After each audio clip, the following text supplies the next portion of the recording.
Hello दोस्तों। Good evening, नमस्कार। आप सबका एक बार फिर से बहुत बहुत स्वागत है आप सभी के अपने यूट्यूब चैनल परीक्षा की शिक्षा में। आई होप कि आप सभी अच्छे होंगे, आपकी जो तैयारी है बढ़िया तरीके से चल रही होगी। तो जो बच्चे क्लास में फर्स्ट है पहली बार नए हैं, उन सबको बता दिया हमारे चैनल की बीएड परीक्षा 2024 की तैयारी रेगुलर बेसिस पे करवाई जाए। तो जिसे भी तैयारी जो है पूरी करनी है, कंप्लीट करनी है, चैनल को सब्सक्राइब करके हमारे साथ जुड़ जाइए। उसके बगल में जो बेल आइकन है उसको भी आप सभी लोग ऑन कर लेंगे, ठीक है। क्लास के समय देख लीजिए, जीके जिसकी क्लास सुबह 10 बजे डेली आपको देखने को मिलेगी। रीजनिंग की जो क्लास है आपको दोपहर 2 बजे, कला की जो क्लास है शाम को 4 बजे आपको देखने को मिलती है, और हिंदी की जो क्लास है आपको इसी टाइम पर शाम को 7 बजे डेली देखने को मिलती है। तो हमारी क्लासेस शेड्यूल है, इसको याद करके रखिए। इसी टाइम पे आपको क्लासेस से जुड़ना, अपनी तैयारी को जो है कंप्लीट करना है, ठीक है। बाकी पीडीएफ के लिए आपका जो हमारा टेलीग्राम का चैनल है परीक्षा की शिक्षा का, नीचे डिस्क्रिप्शन ऑप्शन को इसका लिंक है, फटाफट जाकर उससे जुड़ जाइए। और वहाँ पे जो क्लास का अपडेट हो डेली बेसिस पे दिया जाए, जिससे आपकी क्लास जो है मिस नहीं हो जाए। अगर आपको हमसे कुछ पूछना है, कोई बात हो, तो आप हमें आके इंस्टाग्राम पर मैसेज कर सकते। परीक्षा की शिक्षा का इंस्टाग्राम का पेज है, नीचे डिस्क्रिप्शन ऑप्शन पे इसका भी लिंक मिल जाए, ठीक है। और देखिए, कल जो है आपका फॉर्म आने वाला है, तो उसके लिए आप लोग रेडी रहिए। 10 फरवरी को जो आपका फॉर्म आने की डेट है, यूपी बोर्ड वाले, यूपी बीएड वालों के, ठीक है। तो यूपी बीएड वाले की जो फॉर्म है कल आने के लिए रेडी है। कल नोटिफिकेशन इसका आ जाएगा, तो इसके लिए आप सब लोग तैयार रहिए, ठीक है। तो चलेंगे क्लास स्टार्ट करें, ध्यान से के क्वेश्चन को देखेंगे और बताते हुए चलेंगे सही से उत्तर क्या होगा, ठीक है। देखिए क्या दिया गया है आपका 51 नंबर का क्वेश्चन। देवनागरी लिपि को राष्ट्र लिपि के रूप में कब स्वीकार किया गया था? देवनागरी लिपि को जो है राष्ट्र लिपि के रूप में कब स्वीकार किया गया था, इसका सही उत्तर क्या हो जाएगा? तो आपका राइट आंसर हो जाएगा साथी यहाँ पे 14 सितंबर 1949 को जो आपका ये वाला विकल्प देगा, आपका राइट आंसर हो जाएगा, ठीक है। क्लियर सभी को? 14 सितंबर की जो आपका हिंदी दिवस भी बनाया जाता है, इतने याद रखिए, ठीक है। क्लियर सभी को इसके बारे में?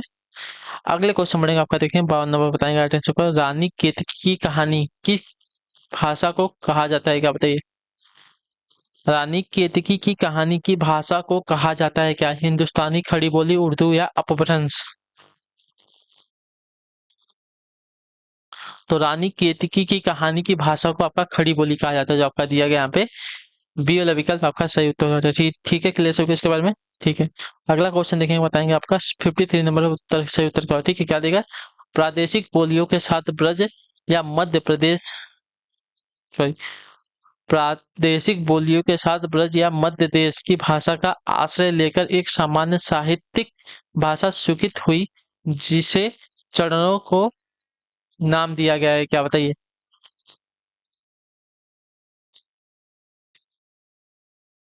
तो आपका राइट आंसर हो जाएगा को पिंगल भाषा नाम दिया गया, ठीक है। प्रादेशिक बोलियों के साथ ब्रज या मध्य देश की भाषा का आश्रय लेकर एक सामान्य साहित्यिक भाषा स्वीकृत हुई, जिसे जो है पिंगल भाषा का नाम दिया गया, ठीक है। जिससे चरणों को जो है आपका देखिए पिंगल भाषा का नाम दिया गया, ठीक है। क्लियर? तो जो आपका दिया गया यहाँ पे डी वाला विकल्प आपका राइट आंसर। अगले क्वेश्चन बढ़ेगा आपका 54 नंबर पर, उत्तर देंगे राइट आंसर क्या हो जाएगा? निम्नलिखित में से कौन सी जो है प्रेमचंद की एक रचना है, बताइए? प्रेमचंद की एक रचना है, इसमें से कौन सी? पंच परमेश्वर, उसने कहा था, ताई या खड़ी बोली? तो आपका पंच परमेश्वर जो है आपकी प्रेमचंद की रचना हो जाएगी, तो आपका ये वाला विकल्प देगा आपका सही उत्तर हो जाएगा, ठीक है। क्लियर है इसके बारे में? अगले क्वेश्चन बढ़ेंगे 55 नंबर पे, उत्तर देंगे वीर रस का स्थायी भाव क्या होता है, बताइए? वीर रस का स्थायी भाव क्या होता है? तो वीर रस का स्थायी भाव आपका उत्साह होता है, जो आपका दिया गया बी वाला विकल्प आपका राइट आंसर हो जाएगा, ठीक है। क्लियर है इसके बारे में? अगले क्वेश्चन बढ़ेंगे आपका 56 नंबर पे, उत्तर देंगे राइट आंसर का। देखन जो पाऊं तो पठाऊं जमलोक हाथ, दूजो न लगाऊं वार करे एक करो को, ये पंक्तियां किस कवि द्वारा जो है सृजित हुई है, बताइए? तो ये पंक्तियां जो आपकी देखिए नापा तहस तो जो है आपकी सृजित की गई थी, जो आपका दिया गया पे डी वाला विकल्प आपका राइट है, ठीक है। देखन जो पाऊं तो पठाऊं जमलों का हाथ, दूजो न लगाऊं वार करो एक कर को, ये जो पंक्तियां हैं सारी आपकी किसकी है? तो नाबादास द्वारा जो है लिखी गई है, सृजित की गई है, तो जो आपका दिया गया डी वाला विकल्प 56 पे आपका सही उत्तर हो जाएगा, ठीक है। अगला क्वेश्चन देखेंगे 57 नंबर है, उत्तर देंगे right answer, भक्तमाल भक्ति काल के कवियों की प्राथमिक जानकारी देता है, जिसके रचयिता को बताइए? भक्तमाल जो है भक्ति काल के कवियों की प्राथमिक जानकारी देता है, इसके रचयिता कौन है? तो इसका रचयिता जो है आपके यहाँ पे हो जाएंगे साथी नाभादास जी, जो तो आपका दिया गया पहला विकल्प आपका राइट आंसर, ठीक है। भक्तमाल भक्ति काल के कवियों की प्राथमिक जानकारी देता है, इसके रचयिता आपके नाभादास जी हैं, ठीक है। क्लियर सभी को इसके बारे में? ठीक है। अगले क्वेश्चन बढ़ेगा आपका 58 नंबर प्रश्न, ठीक है। ध्यान से देखिए, उत्तर दीजिएगा। अमीर खुसरो ने किसके विकास में जो है अग्रणी भूमिका निभाई थी? अमीर खुसरो ने जो है किसके विकास में अग्रणी भूमिका निभाई है? तो आपका राइट आंसर हो जाएगा यहाँ पे खड़ी बोली की, जो आपका सी वाला विकल्प देगा आपका राइट आंसर, ठीक है।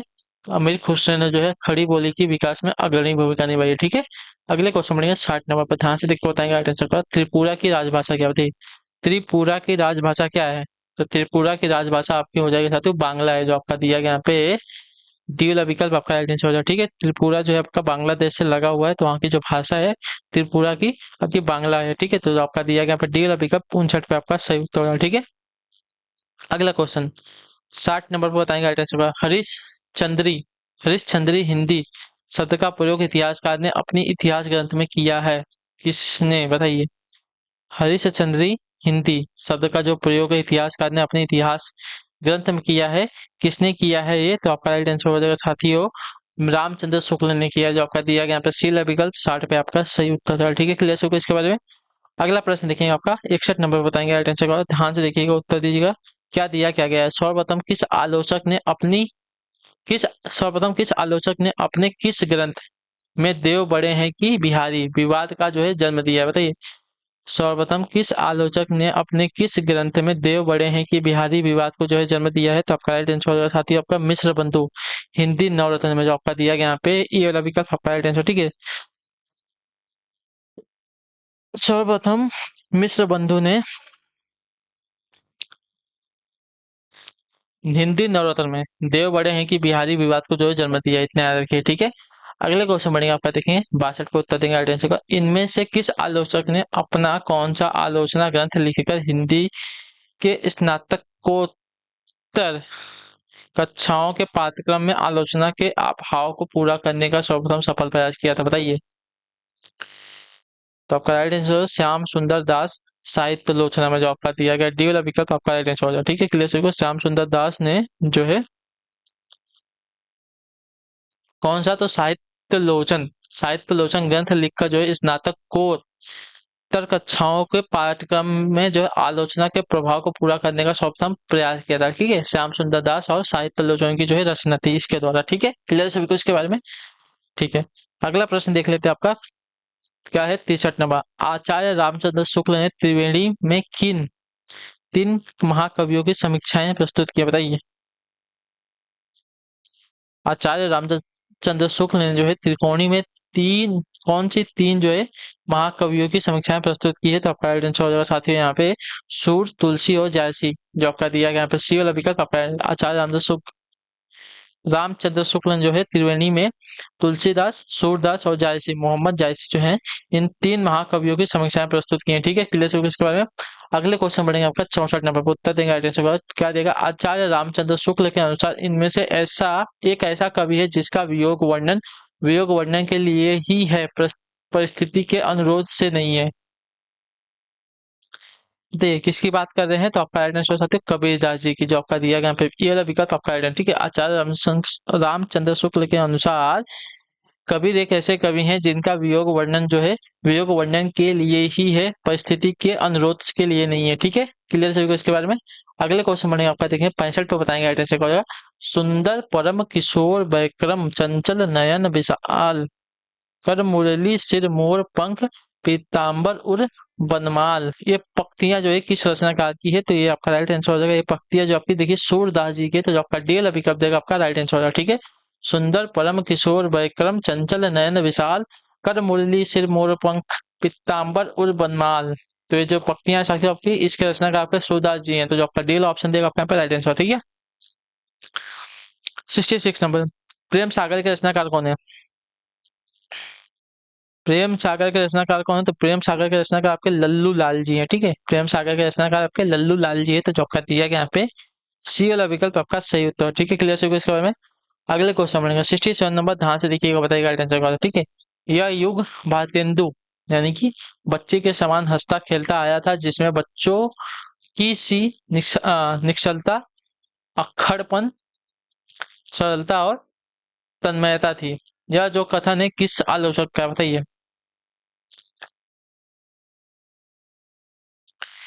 तो यह जो कथन है साथियों आपका आचार्य रामचंद्र शुक्ला जी का है, तो जो आपका दिया गया डी वाला विकल्प आपका राइट आंसर। ठीक है, यह युग यानी कि भारतेंदु युग की बात कर रहे हैं, बच्चे के समान हंसता खेलता आया जिसमें बच्चों की सी ही निश्चलता, अकड़पन, सरलता और तन्मयता थी। यह जो कथन है आपकी किस आलोचक की है, तो आचार्य रामचंद्र शुक्ल का है। ठीक है, इतना याद रखिए, जो आपका दिया गया डी वाला विकल्प आपका राइट आंसर। ठीक है, क्लियर इसके बारे में।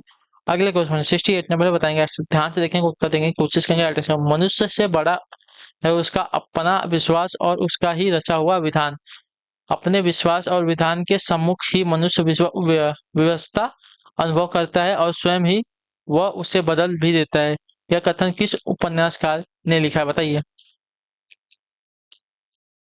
मनुष्य का सबसे बड़ा है उसका अपना विश्वास और उसका अपना रचा हुआ विधान। अपने विश्वास और विधान के सम्मुख जो है मनुष्य व्यवस्था का अनुभव करता है और स्वयं ही उसे जो है बदल देता है। यह जो कथन है किस उपन्यासकार का है, तो आपका राइट आंसर हो जाएगा साथियों, ये जो है हजारी प्रसाद द्विवेदी जी का है, जो आपका दिया गया सी वाला विकल्प आपका राइट आंसर। ठीक है, क्लियर सभी को इसके बारे में कोई डाउट होगा आप हमें बिंदास पूछें। ठीक है, टेंशन मतलब आपको इसका पीडीएफ आपको मिलेगा। ठीक है, 69 है वीरों का कैसा हो वसंत कविता के रचयिता कौन है। तो वीरों का कैसा हो वसंत कविता के रचयिता आपकी जो है सुभद्रा कुमारी चौहान जी हैं। आई होप कि आप सभी को दिख रहा होगा, नहीं दिखा तो थोड़ा सा ऊपर कर लेते हैं। देखिए सुभद्रा कुमारी चौहान जी है, तो जो आपका दिया गड्डी वाला विकल्प आपका यहाँ पर राइट आंसर। ठीक है, क्लियर सभी को इसके बारे में, क्लियर है सभी को यहाँ तक। अगला क्वेश्चन 70 नंबर है, बताइए राइट आंसर क्या देगा। आंसू काव्य के रचयिता कौन है बताइए। आंसू काव्य के रचयिता कौन है, इसका राइट आंसर क्या हो जाएगा। तो देखिए आंसू काव्य के रचयिता की अगर बात करेंगे तो आपके हो जाएगा साथियों यहाँ पे जयशंकर प्रसाद जी, जो आपका दिया गया यहाँ पे बी विकल्प आपका राइट आंसर। ठीक है, आंसू काव्य के रचयिता आपके जयशंकर प्रसाद जी हैं, तो जो आपका बी ऑप्शन देगा 70 पे आपका सही उत्तर हो जाएगा। ठीक है, क्लियर हो गया इसके बारे में। अगला क्वेश्चन देख लेते हैं 71 नंबर है, बताइए राइट आंसर क्या होगा। शुद्ध शब्द क्या है इसमें से, कवित्री की कौन सी बातें शुद्ध है। तो देखिए कवित्री, कवित्री की कौन सी बातें, तो देखिए आपकी जो सी वाली वर्तनी दी है कवित्री की वर्तनी आपके यहाँ पे शुद्ध हो जाएगी। ठीक है, एक मिनट सी वाली नहीं, कवित्री ना, अच्छा बी वाली शुद्ध हो जाएगी। कवि ये तो है, कवित्री होता है, कवित्री जो आपका दिया गया यहाँ पे बी वाली वर्तनी 71 पे आपके शुद्ध हो जाएगी कवित्री की। ठीक है, क्लियर हो गया इसके बारे में कवित्री। अगला क्वेश्चन देखेंगे आपका 72 नंबर। इतिहास शब्द का शुद्ध विशेषण क्या है बताइए। इतिहास शब्द का शुद्ध विशेषण क्या होता है। इतिहास शब्द का शुद्ध विशेषण आपका ऐतिहासिक होता है। ठीक है, ऐतिहासिक होता है इतिहास शब्द का शुद्ध विशेषण, तो जो आपका दिया गया डी वाला विकल्प आपका राइट आंसर होगा। ठीक है, क्लियर इसके बारे में। अगले क्वेश्चन में 73 नंबर बताएंगे राइट आंसर का। नवनीत शब्द का सही अर्थ क्या बताइए। नवनीत शब्द का सही अर्थ क्या होता है। देखिए नवनीत शब्द का सही अर्थ आपका देखने जाएंगे यहाँ पे मक्खन होता है, मक्खन। नवनीत शब्द का सही अर्थ आपका यहाँ पे मक्खन हो जाएगा, जो आपका दिया डी वाला विकल्प 73 पे आपका राइट आंसर। ठीक है, क्लियर क्वेश्चन। अगला क्वेश्चन 74 नंबर। प्राचीन का विलोम क्या होता है बताइए। प्राचीन का विलोम क्या होता है, तो देखिए प्राचीन का विलोम आपका अर्वाचीन हो जाएगा, अर्वाचीन, तो जो आपका दिया गया यहाँ पे बी वाला विकल्प आपका राइट आंसर होगा। ठीक है, क्लियर इसके बारे में। प्राचीन का विलोम का अर्वाचीन। ठीक, अगला क्वेश्चन 75 नंबर, आखिरी क्वेश्चन ध्यान से देखते हैं। मनुष्यता का विपरीतार्थक शब्द क्या बताइए। मनुष्यता का विपरीतार्थक शब्द क्या है, तो मनुष्यता का विपरीतार्थक शब्द यहाँ पे बर्बरता हो जाएगा। ठीक है, बर्बरता, तो जो आपका दिया गया यहाँ पे सी वाला विकल्प आपका यहाँ पे राइट आंसर। ठीक है, तो मनुष्यता का विपरीतार्थक आपका बर्बरता हो जाएगा, तो जो आपका दिया गया है यहाँ पे सी वाला ऑप्शन आपका यहाँ पे राइट आंसर। ठीक, क्लियर सभी को। तो इसी के साथ जो आपकी क्लास आज की यहीं पे कंप्लीट होता है। आई होप कि आपको जो क्लास अच्छी लगी, अच्छी क्लास को लाइक करें, चैनल को सब्सक्राइब और हमें जो है कमेंट करके अपनी राय जो है क्लास के बारे में जरूर दीजिएगा कि आपको जो क्लासेस आती है कैसी लगे। तो हम आपसे मिलते हैं आपकी अगली क्लास में, तब तक के लिए टाटा बाय बाय, जय हिंद जय भारत। आपसे क्लास से जुड़ने के लिए बहुत बहुत ही धन्यवाद साथियों। ठीक है।